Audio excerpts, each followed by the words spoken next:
Olá! Hoje eu vou conversar com Anapuaca Tupinambá.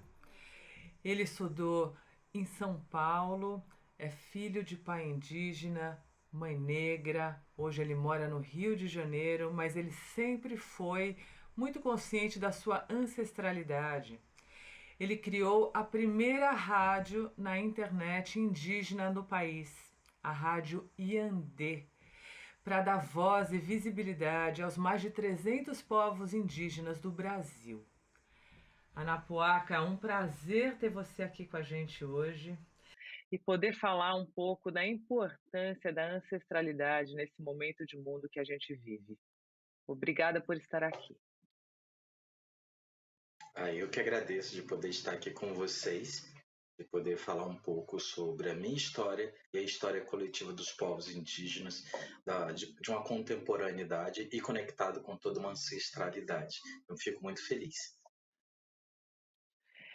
Então vamos começar por isso. Você é filho de um pai indígena, de uma mãe negra, você estudou em escola de branco e você ganhou um prêmio internacional da Mozilla Firefox pela democratização da internet, criou uma rádio.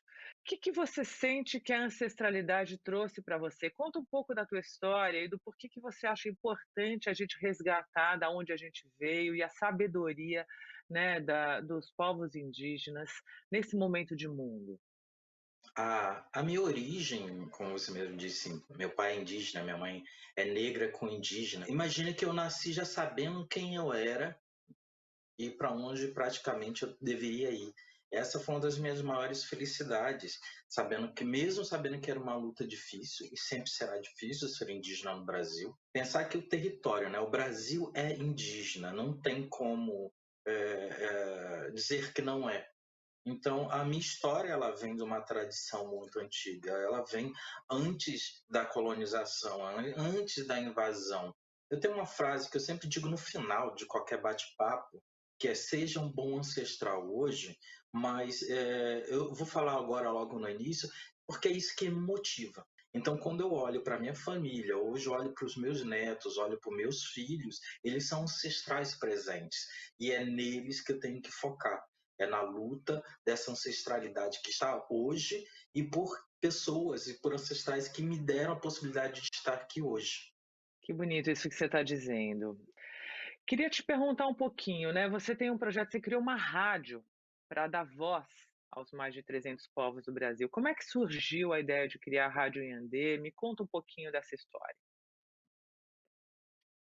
Então, a Rádio Andela nasce muito antes dela ser a Rádio Andê, né? Em São Paulo, nos anos 80, né, eu estava lá, existia o programa de índio, que era do Ailton Krenak, Álvaro Tucano, grandes lideranças. Só que ela era uma rádio que era um programa dentro da Rádio USP. Só que assim, beleza, é um programa dentro de uma rádio de não indígena, tá. E aí, quando é que a gente vai ter a nossa própria mídia? Quando a gente pode ter essa força? E eu me perguntei isso aos 6 anos de idade. Então, nessa pergunta que levou, sei lá, 34 anos para ser respondida por mim. E assim, as minhas experiências foram sempre perguntando por que a gente não tinha nossas próprias mídias. Aos 9 anos eu voltei para a aldeia e lá fiquei até meus 13 anos de idade. Quando eu venho para o Rio de Janeiro, meus pais se separam. Antes, mas assim, a gente vem para o Rio de Janeiro, eu, minha mãe e meu irmão. E aos 15 anos de idade eu faço o meu primeiro zine. Então, esse zine, que era uma experiência que eu tinha do movimento punk, do movimento europeu de comunicação, eu fui ser DJ de música eletrônica final dos anos 80, caso 88, 89 e 90, que é o boom que explode as músicas da Eurodance, e descobri que era um péssimo DJ, dos piores que eu já vi na minha vida, música eletrônica, e nessa pegada fui trabalhar em rádio, ser locutor de carro de som, e aí paro em rádio comunitária, rádio AM, no Rio de Janeiro, a Rádio Grande Rio, em Itaguaí. Depois fui ter experiências no audiovisual, conheci uma jornalista a qual me ensinou, eu casei com ela, é uma professora jornalista, Ellen Marci, que é falecida. aprendi sobre jornal impresso, fui trabalhar em jornais impresso, alternativo, comunitário, comercial, e eu fui aprendendo com a comunicação, as experiências comunicacionais. Só que os indígenas, as mídias indígenas não estavam presentes. Existia um jornal que eu trabalhei que chamava Black News, Notícias Sem Preconceito, que a gente acabou construindo nela as primeiras pautas indígenas. E trabalhei, fui ser diretor da Ar Livre, uma associação de rádios comunitárias, ser diretor de organização, isso nos anos 90, 96. E por aí essas experiências comunicacionais eu fui trazendo, eu falei, gente, isso eu vou usar em alguma coisa, eu vou usar na luta indígena. Nos anos 2000, eu passo a consumir a internet desde 95 até os anos 2000 e fui testar projetos, experiências. Participei de uma rede de indígenas, que era uma rede de indígenas gestada por não indígenas, saio dela em 2007 e aí comecei a desenvolver um projeto chamado Web Rádio Brasil Indígena, que ela deu 150% de tudo de errado que poderia fazer sobre uma web rádio, e ela foi a minha maior motivação para poder realmente fazer algo futuro que não te desse tanto errado. Em 2012, tentei implementar um projeto já falando de um conceito de etnomídia indígena que eu comecei a propagar, escrever, dinamizar, apresentar para os indígenas e não indígenas, e ela foi rejeitada pela Universidade de Brasília, pelo UNB, por alguns professores, e aí eu falei, olha, vou montar na prática esse conceito, a mostrar que esse conceito comunicacional indígena ele é válido, ele pode ser pensado e entregue para os povos indígenas. E aí, em 2013, eu convido dois indígenas para poder fazer parte da equipe, eu trazendo essa experiência comunicacional para poder trazer e pensar uma comunicação indígena para o mundo. E aí a Rádio Andê, ela se tornou um amplificador de vozes. A gente nem dá vozes para as pessoas, a gente amplifica vozes. Então foi um site que foi preparado para as pessoas, para esses indígenas, esses parentes do Brasil e do mundo, mandarem seus conteúdos e a gente botar numa grade, não só conteúdo de notícia, mas conteúdo musical, que acabou a gente criando um outro cenário, que é o cenário da arte, da música indígena brasileira contemporânea, algo que não existia, porque ninguém toca música indígena nas rádios, então a gente é a única no país até os dias de hoje, e a gente está nessa pegada. Então, assim, criou-se essa mídia, e por ela eu tinha outros projetos também, que era conectar, né, agradecer esses indígenas, músicos, artistas, que foi criar o IB Festival. Então, ela também começou a criar negócios, começou a criar ideias, e ela foi gerando novos caminhos e conectando os mais indígenas, não só da música, mas da arte plástica, indígenas com vários outros valores artísticos, e criar um novo olhar contemporâneo para esses indígenas. Essa foi uma das forças macro de criar um web rádio indígena. A Rádio Andê em tupi antigo quer dizer nós, né? Nós em tupi. Então, essa é uma grande pegada e foi uma grande sacada para criar uma ferramenta comunicacional indígena. Olha, que coisa mais interessante, né? Você descreve uma série de habilidades de futuro, né? Primeiro, você é uma pessoa que teve várias vidas, né? E várias carreiras, né? Você desde trabalhou em tudo que é tipo de mídia, né? Desde mídia impressa, a rádio, você empreendeu, você começou um zine, enfim. Você mostra uma das coisas que a gente percebe nesse mundo hoje. A gente dificilmente vai ter uma única profissão, né? A gente vai ter que se reinventar muitas vezes. Dizem que hoje, em média, uma pessoa vai ter talvez 7 profissões, em média.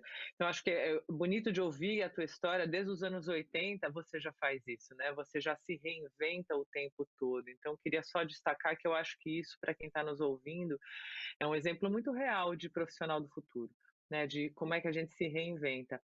E você também está mostrando uma série de coisas que estão começando a acontecer a partir do momento que você amplifica a voz, né? E você usa muita tecnologia, chama a minha atenção. Você começou a entrar na internet em 95. Eu também comecei a entrar na internet em 95. Eu criei talvez uma das primeiras agências digitais do Brasil, quando não tinha nem internet fora da universidade. Então eu entendo da onde você vem, eu vejo você falando deixando, por exemplo, de usar ferramentas como o WordPress. São coisas que normalmente a gente não associa, né? A gente associa que talvez nas comunidades indígenas exista um conhecimento e uma sabedoria muito mais conectada na terra, que tecnologia talvez venha de meios mais urbanos, e me alegra ver, né, o quanto você usa a tecnologia e o quanto isso está ampliando, né, a voz dos indígenas. Então eu queria te perguntar agora, nesse final, que dicas você daria, né, para um jovem indígena que está entrando agora no mercado de trabalho? Você que tem essa, né, você usa a tecnologia, você transita nesses dois mundos, que dica você daria para quem está começando agora? Que futuro você vê para esse jovem indígena? Eu sugiro, de uma forma muito consciente, primeiro olhe para si, olhe para frente, olhe para a tua história, para a tua memória e quais entregas que você quer fazer. Se você só quer ganhar dinheiro, né, ser um profissional só de grana, então esqueça a tua ancestralidade. Você quer ser um profissional que vai inovar, que vai buscar sabedoria ancestral, que você vai pensar num futuro coletivo. O dinheiro ele vai vir de uma forma muito natural pela tua potência, né? Como eu fui disse, reinventar o tempo inteiro, olhar para vários cenários possíveis, não tenha medo de errar.